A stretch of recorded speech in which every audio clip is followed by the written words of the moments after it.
కర్నూలు జిల్లా ఆలూరు మండలంలో అనేకుర్తి గ్రామంలో వారం రోజుల కింద కురువ ఆరాధ్య దైవం భక్త కనకదాసు విగ్రహం పగలగొట్టిన వారిని కఠినంగా శిక్షించాలని Aluru YCP party MLA Virupakshi demand చేశారు.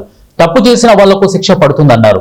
ఎమ్మెల్యే తన వంతు 20,000 రూపాయలు భక్త కనకదాసు నూతన విగ్రహం కూర్చోబెట్టడానికి కురువ పెద్దలకు అందించారు. అక్కడ విగ్రహం ఎంతో కష్టపడి పైసా పోగు చేసుకుని ఆ కులానికి చెందిన వాళ్ళు ఇంకా వేరే కులానికి చెందిన వాళ్ళు చాలా ఎంతో పవిత్రంగా భావించే విగ్రహాలని ఆ కులస్తులు అయితేనేమి వేరే కులస్తులు ఎవరైనా కానీ చందాలు వేసుకుని ఒకరు, ఎందుకంటే విగ్రహాలు ఒక్కరు పెట్టలేరు.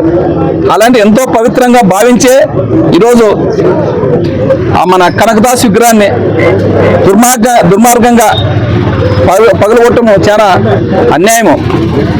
ఎందుకంటే విగ్రహాలు పగలగొట్టే సంస్కారము మన ఆలూరు కాన్స్టిట్యూన్సీలో ఎప్పుడు లేదు. ఈరోజు జరిగింది. ఆ దుర్ఘటనని చాలా తీవ్రంగా ఖండిస్తున్నాం మేము. ఎందుకంటే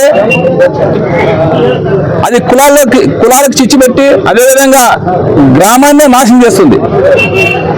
మనం ఈరోజు ప్రశాంతంగా ఉన్నాము. ఎందుకు ఉన్నామంటే ఈ గలాట్లు లేకున్నట్ల, ఈ గొడవలు లేకున్నట్ల,